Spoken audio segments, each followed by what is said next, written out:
Media Pelajar NU Tarumajaya. Santri dan ulama tetap setia, berkorban pertahankan Indonesia. Saat ini kita.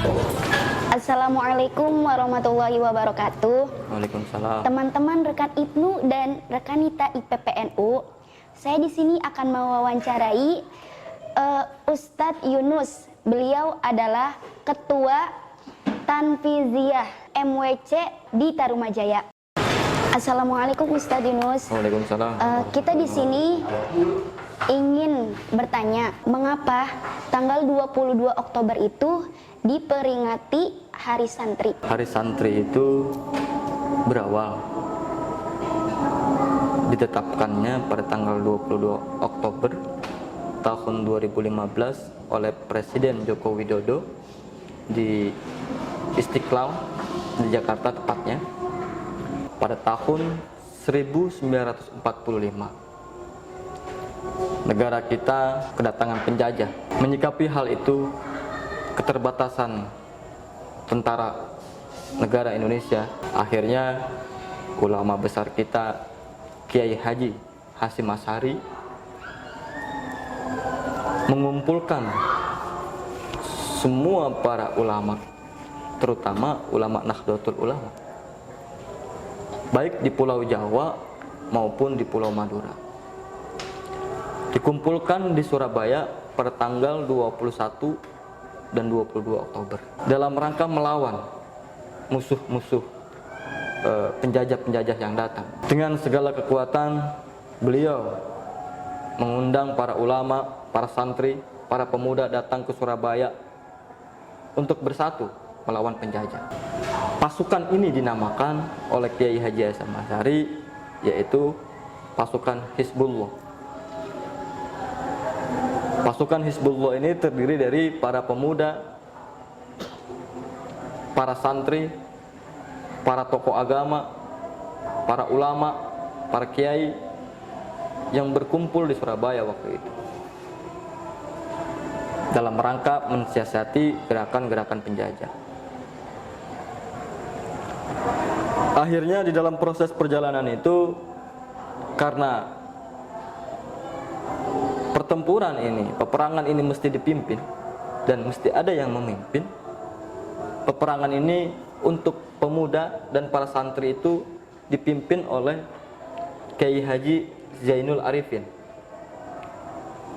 yang ditunjuk langsung oleh Kiai Haji Hasyim Asy'ari sebagai pemimpin perang waktu itu. Itu untuk pemuda dan juga santri. Untuk para ulama yang waktu itu hadir di Surabaya, itu dipimpin oleh Kiai Haji Wahab Hasbullah. Diberikan resolusi kepada masyarakat oleh Kiai Haji Hasyim Asy'ari yang beradius 94 km dari kota Surabaya untuk mengikuti peperangan tersebut. Kiai Haji Hasyim Asy'ari ini memberikan fatwa gitu. Perang ini ialah resolusi jihad, perang melawan penjajah. Pecahlah perang tersebut antara para ulama, tokoh pemuda, kiai dan juga para guru, para santri yang kita kenal dengan perang 10 November 1945. Ini tidak terlepas daripada perjuangan para ulama, terutama mereka yang gugur pada peperangan tersebut. Dan sejarah ini menjadi penting untuk kita ketahui, untuk kita pelajari, agar rasa nasionalisme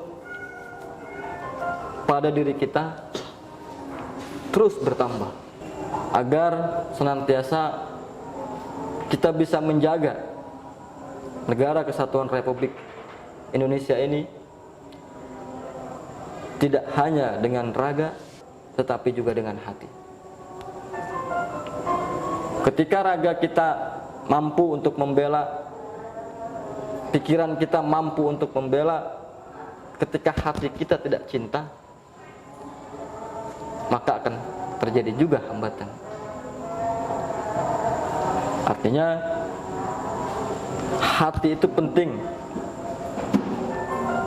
Sejarah itu kita masukkan ke dalam hati agar di mana kita berada kita dapat mengingatnya dan dapat menyampaikannya kepada para pemuda, para santri agar terus memperkuat Pancasila dan Negara Kesatuan Republik Indonesia. Terima kasih Ustadz Yunus atas ceritanya dan kesan-pesannya.